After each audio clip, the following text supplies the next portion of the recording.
everyone. It's great to be back with you as we continue sharing with the 5 stages of grief. So, good evening, and we're happy that you're with us today. So, when we last spoke, we covered the first 2 stages of grief, which were denial and anger. And just as a recap, we discussed how denial is a stage where we may sometimes feel numb and in disbelief.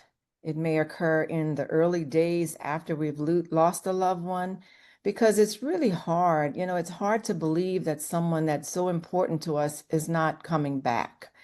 And we may still feel their presence or even hear their voice. And we begin to realize, as we're realizing that they're no longer physically gone, at least they're no longer physically with us.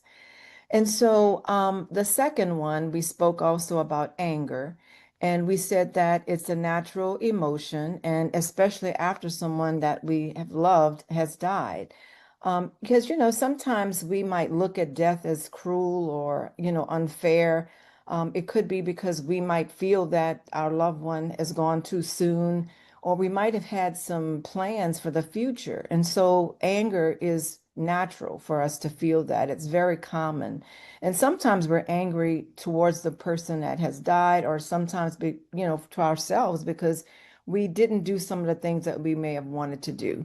So before we get started on the next 3 phases of grief, which is bargaining, depression, and acceptance, I just want to ask if any of you want to share any comment or anything maybe that also came up for you, in the last session that you might want to just do a recap on. Any of you want to share anything? No? I No. think we covered it, but yeah, I remember we talked about the difference between feelings and emotions, and I know That's right. that's the key is the feel the feels Feel and the the feels. That's right. Yeah. and so we Right, kind of right. got into that last one. So if you didn't get a chance to listen to part one, we definitely encourage you to go back and tune in and listen to part one. Yeah, Five definitely. things. And, I think one thing we also may have said was that, in these stages, they don't always occur in a linear order. They could be at any time. You might feel one and not some of the others. So again, we're just going through recapping because sometimes maybe someone feels all of them. So today we're going to start with bargaining.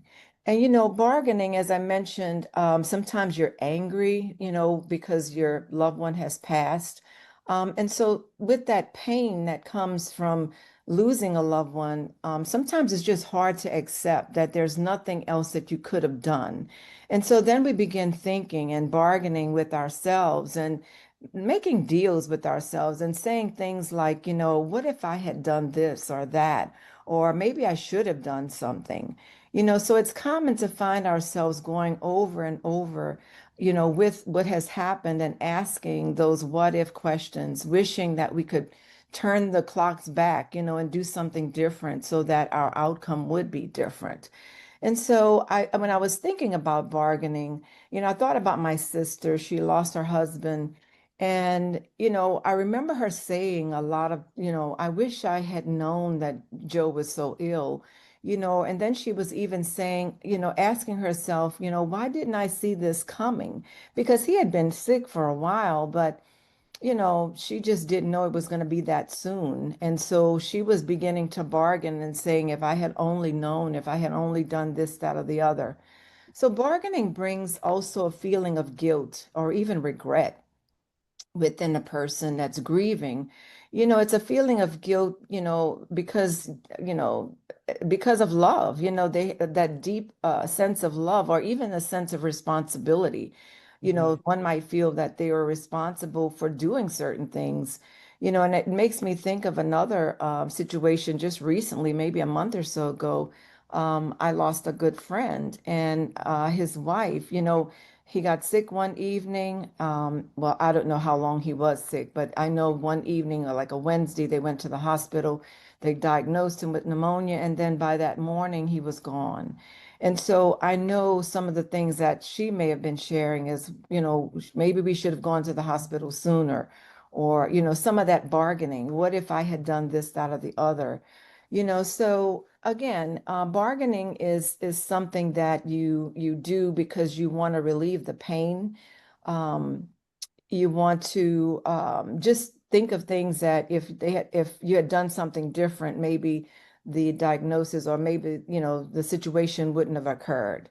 So a family that's going through grief counseling, and with this particular family is going through grief counseling. But another thing that I want to share is in bargaining is it could be a family, maybe it's not a death.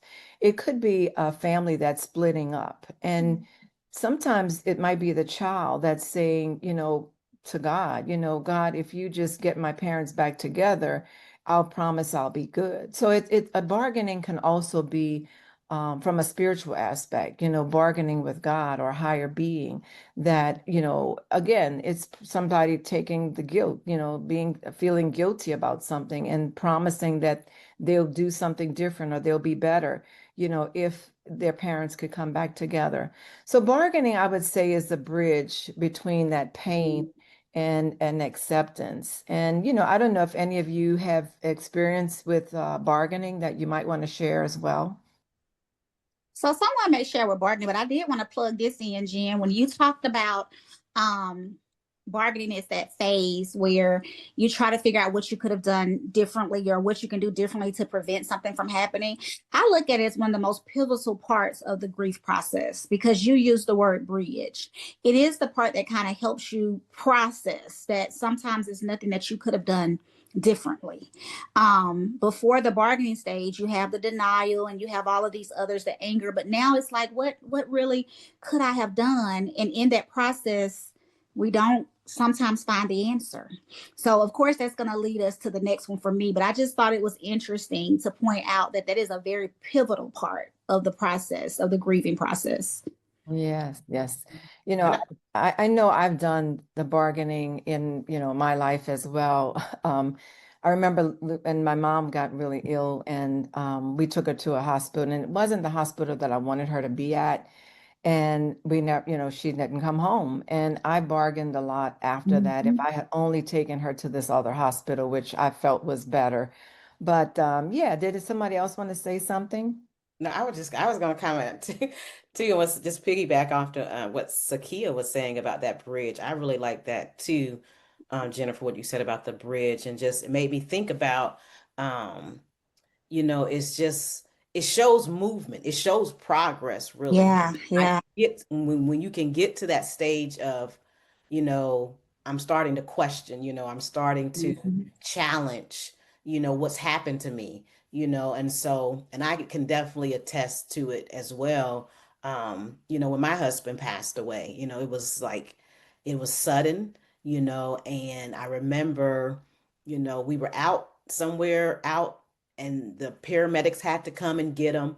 And I remember that later just thinking about, what if the paramedics, like you, Jennifer, they took him to a hospital that was 20 minutes away, but there was a hospital like maybe 5 or 10 minutes On away. the corner. And so it's like, when this, and everybody knows if it's a stroke, you need to get them to the hospital quickly, and Yeah. so, and I, all that bargaining came up for me was like, I'm calling the paramedic company, I'm calling the hospital, asking these questions and just saying, what, could they have done differently, or what is your process, for this, and just trying to, um, you know, Just reason with it. yeah, reason Hmm. it just Hmm. make Yeah, sense, make it make sense in my head, even if it right. wasn't going to bring them back, but it just for that temporary time in my grief for my life, um, that was important for me, and I, to do that, and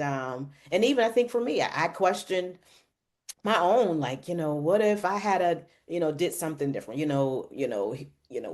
angry and just questioning all those things from my actions, and like what if I had I just made him go to the doctor more, what if Yeah. you start pulling, like Zakiya was sharing earlier, we start pulling from just different places um of our lives, even back even further before the incident, and Hmm. so um Yeah. Yeah. yeah, but Yeah. I'm glad that we have, these stages to kind of give language to the process, and I know it was really critical for me to be able just to have the language, to know what I'm kind of dealing with and have dealt with. Right. So, Right. And I never even heard of bargaining, but I realized after, learning more about grief that that's exactly what I was doing. And you probably felt the same way, not really knowing because it's so natural. And so Yeah. many people experience, yeah. And a good thing about having language for it, I love every time I hear Constance say that, because it gives you some sense of normalcy. Before you're just grappling with, what am I feeling? What is this called? But you can say, no, this is the bargaining stage. And although it may look different in different people, this is that stage where you're trying to determine, could I have done something different? Can I do something different right now? Lord, if I pray that I'm going to be your faithful servant and I go to church every Sunday and I don't ever say another curse word, can you do? I mean, and it may sound like, oh, that's not anything big, but when you're faced with life or death and you think there's something that you can do, you would be amazed at all the different things people try to give up and sacrifice for the Right. life of somebody else. So that's all in the bargaining phase. Yeah. Right. Cass, did you have anything? I just wanted to say, I know for me, I kept saying, if only I hadn't gotten sick, because I got sick 4 days before my husband, well, it was actually a total of 8 days, but I got sick for 4 days, so I wasn't able to visit him in the long-term care facility. And then he got sick on that. Well, actually, he was sick during that time that I was sick. And then he just sort of, really declined. And then it was on that following Monday that they contacted me and said, did I want to send him? Did they have permission to send him to the hospital? And I said, well, yes. And so then when I saw him, I thought, oh my goodness, this isn't how I left him when I saw him on Thursday. So that I had a lot of those thoughts. Why did I have to get sick? If I didn't get sick, he may still be here. That kept going over and over in my head. But I knew, not at the time, because you're just trying to validate all of how you're feeling and trying to put it into perspective. But when I saw him, I kind of had that feeling that this. Yeah. So at the end, yeah. Yes. And one thing that might help when you're in this stage of bargaining is to actually journal, journal what you're feeling, right now. And also you might even just write a letter, to your loved one or to yourself for you to read later, But, just to kind of like wrap up the bargaining part, like we've all said, I think it's to make peace with what's going on and peace that you can't change it, but at least you're expressing, your feelings and your passion, even your values, you're expressing those things. And the goal isn't to erase the regret that you might have, but it's really to, like you said, find meaning with what's going on and get peace with, you realize now that you couldn't have done anything, it is what it is. But if it becomes something that, you're just continuously self-critical, and you're not healing, you're not getting better, then I would say that's when you really need to seek maybe some deeper therapy. Because, the bargaining is natural, but it's to get you through to the healing part. Yeah. Yeah. So, that was the bargaining, and now we're going to move into the next phase of grief, and that's going to be depression. Okay. So, Kia, you're going to share on that? Sure. So depression is our next phase. And when we talk about the stage of depression, we have to understand that this part can be very sad. It can be very heavy. It can affect you in ways that you wouldn't even imagine. It's just not in your mind. It's also in your physical. It's in your movement. It's in your motivation. And so this is delicate, but I think it's really important to understand that this is a natural human experience, and depression usually comes along with it. So we often think of grief as a singular event, right? But we have to recognize that grief is not just that one event. It's a whole wave. It's the whole collaboration of everything that has happened. And in that, we have to take it step by step. It's very multifaceted, and depression can often emerge throughout the stages. Now we're at the point where we're talking about depression being the main one, right? But I also want you to realize in denial, you may visit depression. In anger, you may visit depression. In bargaining, depression may come by. But this phase is when it hits you hard, because it is the part where you begin to realize that everything that you had hoped was not true is indeed true. And so what's next? What do I do next at this phase? So it looks like sadness. It looks like hopelessness, sometimes despair. Individuals may feel like they're detached from their surroundings, be extremely tired. I shared this with you all before. There's a commercial, I love it, and it said depression hurts everywhere. And that's the reality. When someone is depressed, you can often say, hey, hey, Cass, what's hurting? I don't know.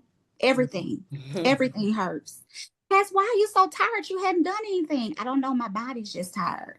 The things that we don't know to say is that my soul is tired. My mind is tired. All of this is taking out everything in me. And all I want to do is rest. And so it's so interesting.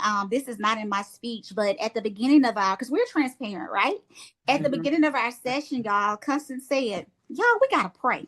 And we're not trying to lead you one way or the other, but it's something to be said for calling on a higher power. And so as I was talking about needing rest, I just came to the verse, cast your cares on him because he cares.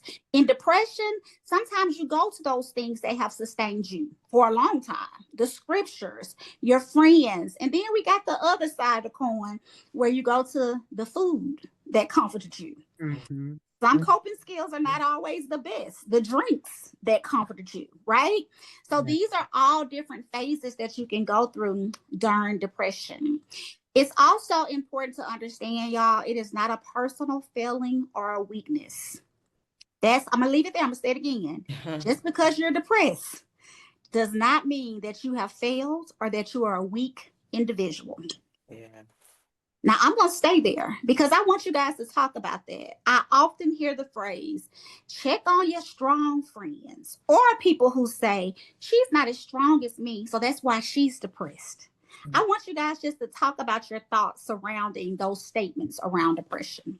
Mm-hmm. Yes.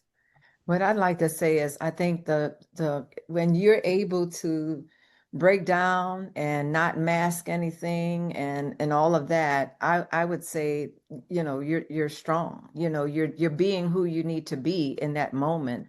And those people that feel that they need to mask it or that, they're stronger because they're not crying and are breaking down. I mean, everybody goes through grief in a different way. And so I agree with you, 𝐍𝐚𝐯. There's no such thing as I'm stronger because I'm not breaking down. Mm-hmm. I think that you just need to be you. You need to, we grieve because we've loved. And That's so right. if you've loved someone, again, it's better to response. Yeah. Mm-hmm. And I think a lot of it ties to the society that we live in and what we're taught, Mm-hmm.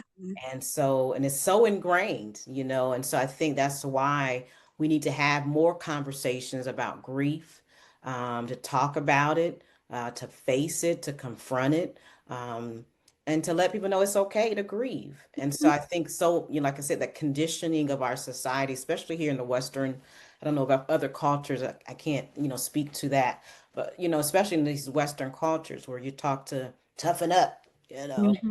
and, Mm-hmm. just suck it up, and life goes on. No, we need to pause and acknowledge grief. We need to pause and cry. We need to pause and break down. Because if we don't, as the book, it was that book, I think this out, the body keeps score. And so if we don't address these things, then we hurt ourselves and ultimately hurt those we love even more, because if we're not dealing with it, then it's going to come out in other ways. Yes. And so So that's what I would say. I think we need to continue to have these conversations around the grieving process, continue to challenge those false beliefs about it. Sure, there are unhealthy ways people deal with it, and there's a place, I think, at least for me, at least from my experience, there is a place where you can go to a point, where you can go beyond a certain point, but you don't really want to go to. And Yeah, and we'll I get can there. You're recognize absolutely that for right. me. Yeah.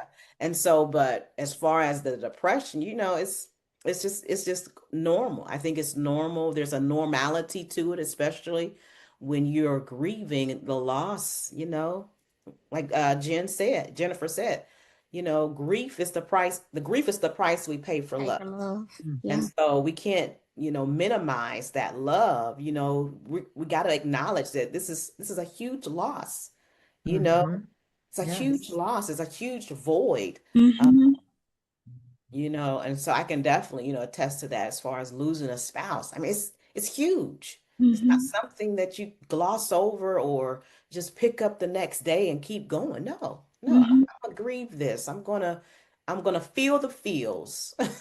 As Zacchaeus said, I'm gonna feel the feels, and I'm And gonna. I love that too, Constance, when you said, I'm going to grieve this. When we think of grief, a lot of times people try to minimize it to that one emotion or feeling that we're talking about, which is a depression. But it's not. It's all of what we're talking about. That's why it's so important that we're hitting every stage. Depression seems to be the one that people kind of understand. Oh, she's sad. She's crying. She's sleeping. But I'm going to tell you what I see often, and you guys can speak to this. Sometimes if you have not experienced it, people tend to think there's a time limit. And we've said this again and again, there's no time limit on grieving. But Right. something about that sadness and that depression, at some point, it seems like others want to push you to move on. Yeah. And I want you all who have experienced that to that extent, or if you know what I'm talking about, to kind of shed light on that. I'm thinking that for those who do say that, it's because they're having a level of discomfort, or they're uncomfortable. They're not sure how to respond to you, and they're not sure how to help. So they're just directing all of that, which sounds like anger to me, onto you. So they're thinking, well, you're strong. You've had enough time. It's time. And as you said, there is not a time limit. Who has the right to tell you how to grieve? And those are my thoughts. Yeah. No, that's good. That's good. I didn't know if you wanted to say anything. Yeah. She'll come in when she's ready. Oh, there you are. For me, I think we had to talk about it. I don't use the word strong too often. I don't like the word strong, but I use it. But I always ask people for strength, or tell people, just ask for strength of what you're going through. Strong. We've been taught all our lives, like Constance says, suck it up. Mm-hmm. Be strong, and it just makes me, it irritates me. Mhm. And I just tell people, and I'm a prayer, I'm spiritual, and I always say, just give them strength. Get them strength today to get through whatever they need to get through the day. Give them strength as they deal with the depression or whatever. But like you say, Western culture, we're expected to just be strong and not express ourselves, and we suppress it. And like Zacchaeus say, that's where the drinking and the binge eating coming in, and all the other ugly coping skills that leads to all these other health conditions. But if we're able to just sit in our feelings for a minute, like feel it, and just allow people to let us tell them, you know what, I feel crappy today. Yeah. Right. I just feel crappy, and acknowledge it, and I don't need you to dissect it. Just acknowledge be with me it. for that moment. Yes. Wait a minute, Arusha. That's so good, because that goes directly to my next point. How do we address it? It starts with acknowledging it. It's not about trying to fix it. It's not about trying to calm it, make it disappear. Just acknowledge. And then I have to say this, and I promise I'm gonna get back on track. When Irosha said she prays for she uses prayer and she talks about strength, I always go back to the Lord's Prayer. Give us, Lord, today our daily bread. Give me what I need for each day. You know, sometimes we can pray for all the strength. And on this day, you know, Jennifer seems like she's doing the best and she's wonderful. The next day, she's all the way down. But if we have that continued affirmation and continued prayer and support, that helps when going through a depression. Right. The other thing is that recognizing that feeling depressed while grieving is normal, and we have to talk about it because that helps reduce the stigma, because that's the other piece, the stigma of just being depressed. We're not supposed to, like you said, in our culture, to stay there. We're supposed to just push through. And it's okay to say right now, this is where I am. And the biggest thing for individuals, practice self-compassion. Give yourself permission to do what, Constance? Breathe. Oh, you know my word. Feel the Oh, feel the feels. That's it. Oh. If it's sadness, if it's frustration, if it's anger. And so now let's talk about journaling. I heard Jennifer mention this. You all, journaling throughout the entire grieving process is very instrumental in helping you get through it. It helps you see where you have come from as well. Yeah. If you were to go back and read and say, oh my goodness, I was like this time last year, but look at me this year. That helps give you hope for the future. Mindfulness and grounding techniques can also help individuals stay present and manage overwhelming emotions. And so when we talk about what mindfulness is and grounding, it's when you make yourself acutely aware of your surroundings. Everybody else can be doing whatever they're doing around you, but you stop wherever you are. Maybe you can sit still and you can just say, I am okay. I am at home. I am safe. Self-talk. Say it again, Constance. Self-talk. Self-talk. That's right. That's right. Yeah. So those are things that can help. Another thing is coping skills that come from support from family. It's essential to talk about your feelings with your family rather than retreat into isolation. And I'm gonna make that bigger. Family and what? Friends, whatever your support system is, right? Some people use support groups. They're all over the nation that they have different grieving groups that can help. I've talked to some people and they're like, 𝐍𝐸𝐾, the grieving groups wouldn't have helped me in the beginning. I need to go through individual. I need to feel it myself. I need to talk about it myself. Then I need to go through counseling. Now I'm ready to be a part of a support group. And then you have people who do it the exact opposite. Once again, there's no right or wrong way to handle the grieving process. So other things, creative outlets like art. Y'all know I love to talk about this. Cassandra with her quilting. And then music, journaling, those type of things also help. The last thing, it's vital to distinguish between when regular depression turns into a clinical depression. Right. So I think, Jennifer, you kind of mentioned that, it was that you, Constance? One of you all mentioned something about when you know you need more than just time. How do you know that? Yeah, well, but for the bargaining part, I said when it begins to be so self-critical that, you know, when you are feeling so guilty or such regret, you know, that you didn't do something and you can't move forward because it's just so, you're just stuck there. And then again, like you said, it drives you to some of the negative behaviors. And so that's when I think, you know, some people, it's like they can't sleep, you know, and not just like overnight, but I mean, constant. So, you know, it's when you have things like that, I think that you need to then seek some deeper, you know, therapy. Absolutely. When it starts to affect your daily living habits, Yeah. when it's almost impossible to get out of the bed, when you start having extreme feelings of hopelessness, and even some people may have thoughts of self-harm, those are the times when you realize that maybe you need a little bit more attention to what's going on. So normalization of grief-related depression is critical. We talked about how society often fears, you know, discussing these. We just have to be the ones to speak out and to speak loud about different things that are going on. Grief is a journey. is marked by peaks and valleys, and it's okay to seek help during your darker times. And I would definitely, I think you guys can agree, depression is one of those darker moments. Yeah. And finally, let us consider that depression, I think I talked about this at the beginning, it interfaces all the different areas. It's one of those things that we may see again and again. And it's never a problem if you utilize your coping skills and help you move to the next stage, which is, what's our next stage? Acceptance. Acceptance. It's on you, Custom.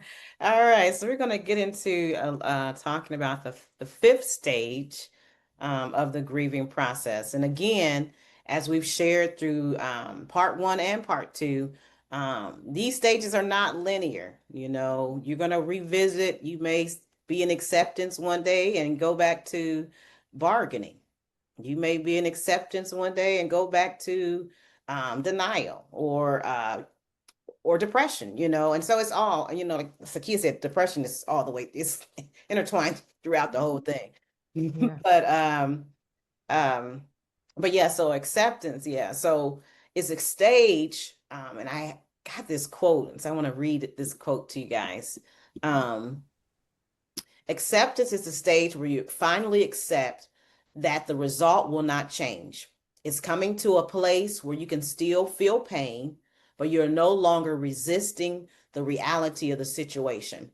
And that was from an article I found from Deborah Holman and Finding Acceptance and Grief. And another thing I thought about when I was looking at acceptance, during our grief coaching certification class, one of the things that came up was we have an obligation, you have an obligation to live your life for the rest of your life. And so acceptance, the whole, you know, doing that acceptance piece is being able to come to that reality that, you know, what has happened to you, is, you know, you have to begin to accept it, you know, and, because we can't go back. We can't go back and change yesterday, but we have a whole life ahead of us. And so that acceptance stage starts to bring us into that way of thinking. You know, I can't change that my spouse is gone, my mother, my that friendship, that that job, that home, whatever that grief, you know, what has brought you to grief. You know, I can't change it. I can't change what has happened, but I have to start looking forward. And so, it involves adjusting to a new reality, starting to begin to adjust to a new reality. So I want to ask you ladies some questions about this acceptance piece and just how you've processed it. Many people think acceptance means being okay with the loss, but in your experience, how is that a misconception? How is that a misconception? Well, I'll share from just an experience of just a marriage, you know. So acceptance, you know, I mean, sometimes I don't like to say it is what it is, but it is what it is. You know, when a marriage fails, you know, is to begin to be at peace with that you've done what you know, everything that you could have done. And, you know, even sometimes, you know, I like what you said about, you know, you could be in acceptance and you can go back to a different phase, a different stage, you know, because you can also still, when you're at accepting, like in my case, you know, I can still go back and look at, you know, depression, you know, at some point, because, you know, you're thinking about memories, you know, of what life could have been, you know, so you know, it's you wanted to see a different future. But I think, you know, the question that you were asking, I think you just have to be at peace with that you've done everything you could. And there's nothing that you can only respond in the way, you know, for yourself. You have no control over other people. So, you know, you just have to you know, respond to you know, to your own, but the only thing what I'm trying to say is that you can only control you. Yeah, So yeah. your response is just, for you, so hey, it didn't work, and now I move on and I accept it and I'm at peace.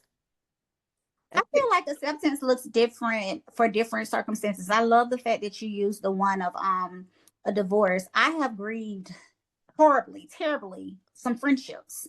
I have one that really, I mean, I struggle from day to day with this friendship because this is the friend I saw me with for the rest of my life. And for whatever reason, she decided that our friendship had come to an end. That was the hardest thing for me to accept. So when you say acceptance, oh my goodness, no. I went through denial. I went through anger. I went through bargaining. Bargaining looks like, hey, tell me what I did. Let me fix it. Let us move forward. Then I went through, I have to be okay with the decision. So what my acceptance looked like at the end, Constance, was although this person may not go with me into my next chapter of life, I am so thankful and I appreciate it and I love the chapters we spent together, good or bad. I was able to get to the point that you will always be a part of my life. You were a major influence, a part of my life. For whatever reason, it has ended at this point. And I think we can kind of look at death like that too, for whatever reason, because we can't often make sense of why it happened. We know for a fact, I told you, my grandma was 93 years old. And in my mind, that was not enough time to have lived here. So there's not ever a time that we're necessarily okay with someone leaving us, whether it be by their choice or by death.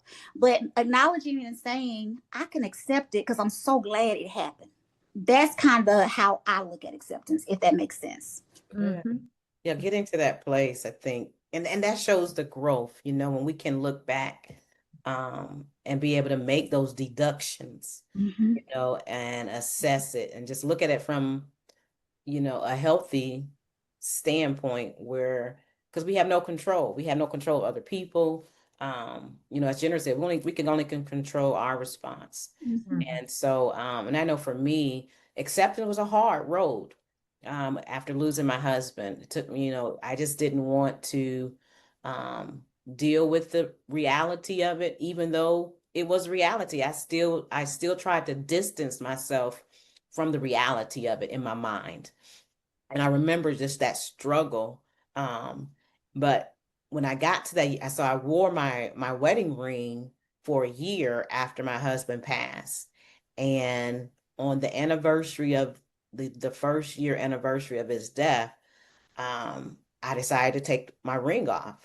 And that was kind of like a turning point for me of acceptance. I said, well, he's not coming back. He ain't came back after a year.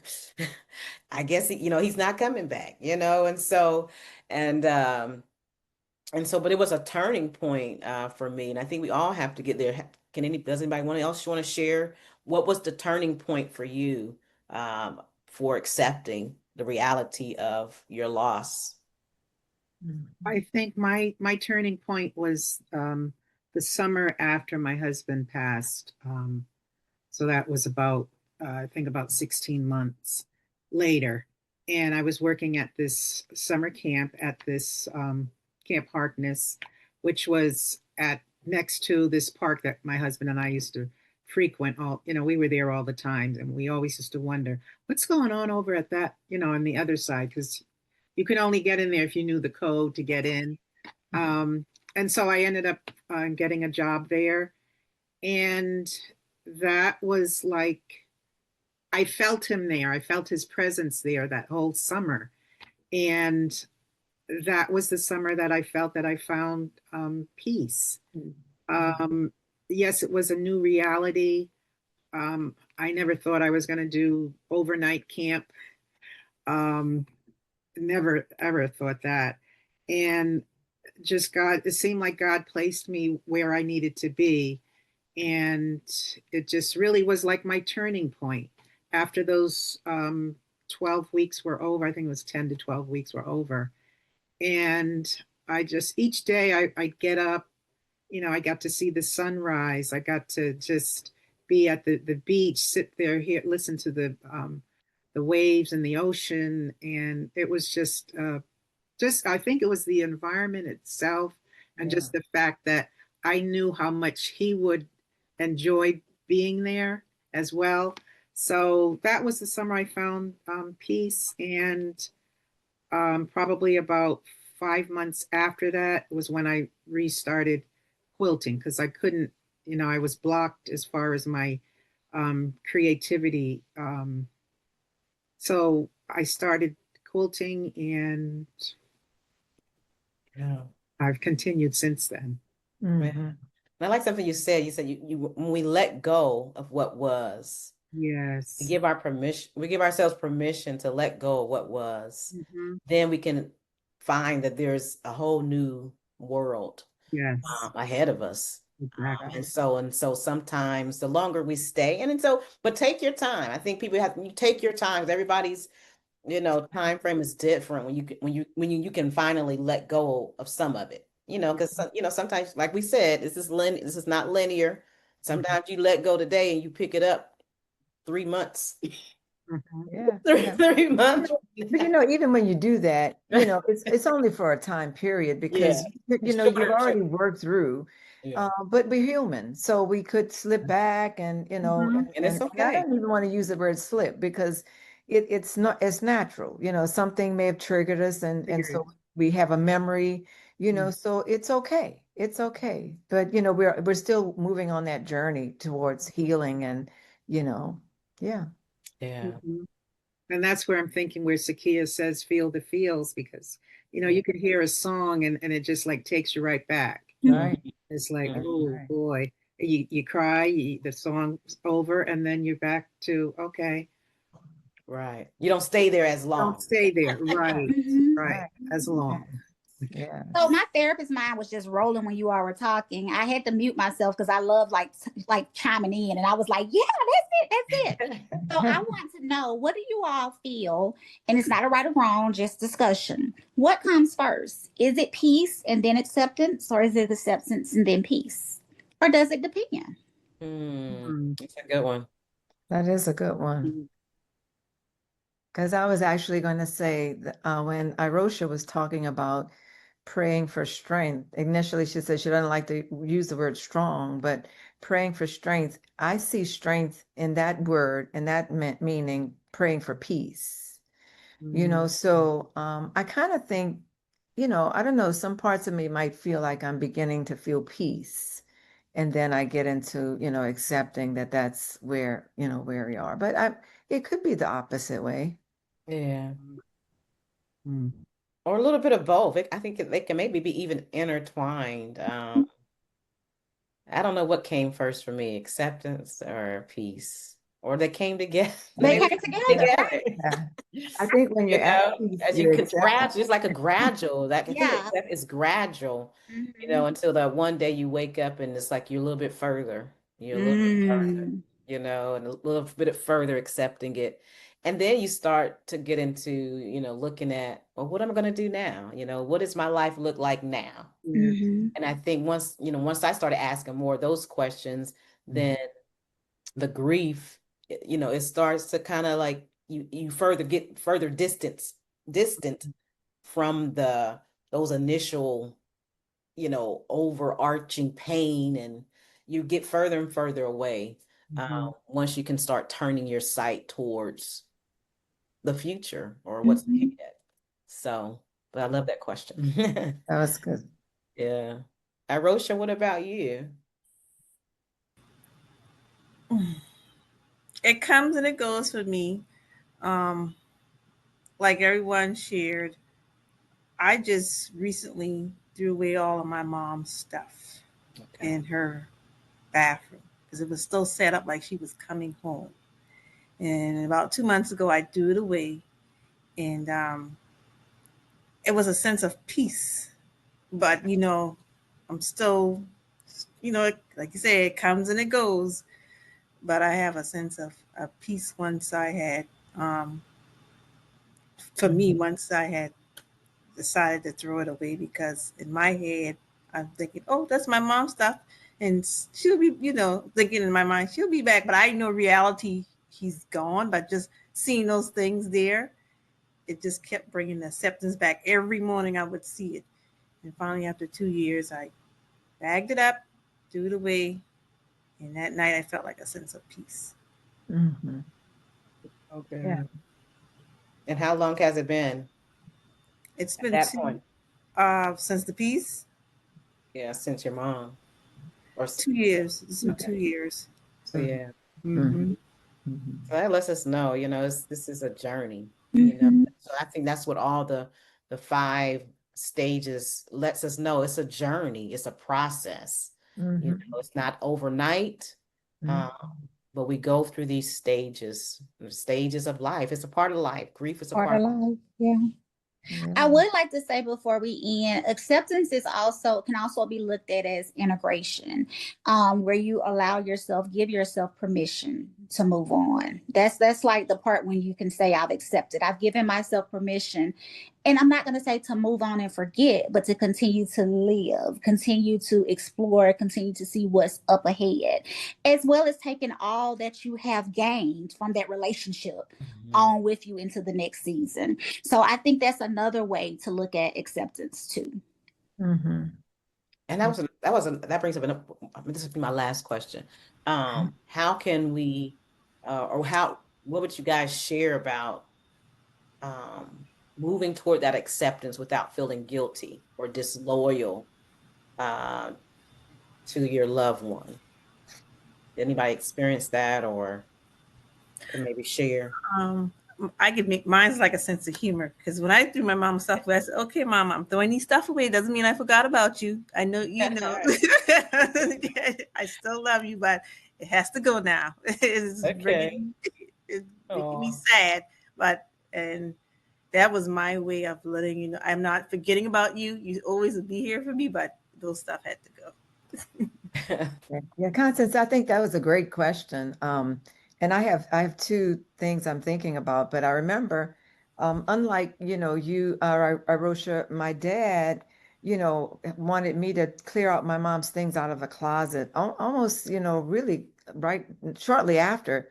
But it wasn't because, he didn't love her or anything. It was just really hard for him to go in and see that every day, to see her stuff. It just was breaking his heart. So I did move them out, of his area to someplace else in the house. But I think about that too, because I think some people do have a sense of guilt, if it's a husband, wife, and the spouse passes away, and then I can even hear, family members might be saying, "Oh, it's too soon for him to be in another relationship or for her to be in another relationship." So they might feel a sense of guilt, that, but I still feel it's totally up to that person, that individual. And I don't feel that any, I mean, of course, everybody's in their own person, but I feel when a person is ready to move on, it's not that they are, they didn't love their spouse or the loved one, Yeah. Mm-hmm. I know I was in a grief support group with about 5 other widowers, and 2 of them have since married, and then there's 3 of us who have not. And I'm happy for those who have found a companion, found someone else to love. And I think that's a wonderful thing. Now, me, I'm not looking, but if it happens, you just, then that's what's meant for me. My daughter, she's given me permission. I guess she felt maybe I needed it. I don't know. Um, but she says, "Well, you're young, mom, and I'd be okay with it." And I wasn't even thinking about that, which is what I said to her. I said, "Well, I'm really not thinking about that, but who knows what I may find on a walk one day out in the woods? I don't know." Now, All right. I like I that. really don't. I really don't think it's anyone else's. Nobody else's. Say. Yeah, they don't really have a say in it. Right. They don't, but I do love the fact that your daughter said, "Ma, I give you permission," because there are a lot of people who won't because they feel like others are putting Pressure. that pressure on them. I can use my example as to how I was able to kind of do it differently. You know, you've heard that they say grief is love with nowhere to go, right? So when I tell y'all, my grandmama affirmed me, I was everything and more in her eyes. So guess what I wanted? I wanted that kind of affirmation. I have me a little old lady at church. She's my great grandmama in my mind, and my family will tell me. Some of my family members will say, "Girl, that's not your grandma." I said, "I love her. No, she can never replace who I had." But there was this part of me that had love that I wanted to give to an elderly person. I wanted to be there, and I wanted to go buy groceries for her and come by and bring something sweet. And she just goes, "Oh, that's so nice. I wanted that." And so guess what? I got it. Yeah. So the other thing is just recognizing that if you have this love that you want to give, it's okay. Yeah. Nobody can tell you, you know, that you can no longer give this love because of a certain situation. Right. Mhm. Right. Yeah. Yeah, I love that too, because I'm that same way as far as like not allowing people to define that space Yeah. for you, and Mhm. you know, and people are so opinionated, you know, unfortunately. And and so we have to kind of just put, you know, give grace for some of the people, because our family sometimes they're well intentioned, Yeah. but yeah, but we have to allow, you know, to make that decision, you know, for ourselves. And Mhm. everybody is different, you know, like Yeah. Cass said. Because I'm at, you know, it'll be 4 years in October for me since my husband has gone. And I just this year started thinking about like, well, I think I wanna find love again. And so, but now it's time for me. Somebody else's timetable may be different, but Mhm. so we all get to decide that. And that's Yeah. all in that space of acceptance, is that it's Mhm. looking towards the future, looking toward the next, and realizing that, like what's been shared, that, we take those pieces that we learn, because there's so much we learn in grief. If we want to, we can learn so much from grief. We can learn so much from our past, and we can have so many takeaways. And I'm thankful that I got to, spend 15 years of my life with this amazing man, but now it's time for something new. It's time for, to see what else God has for me in my life. And that's the thing too. I think, we have to look at is, there's more. We're here, there's more. Yes. That God has more, for our story, for our lives. And that's the beauty, that it doesn't take away from the past, doesn't take away from our loved ones. Like Zakiya said about her grandma, nobody can ever take that person's place. Mhm. As we are still here, there's always room for more. Right. So yeah, so as we get ready to close, is there any final words you guys want to say about the 5 stages of grief?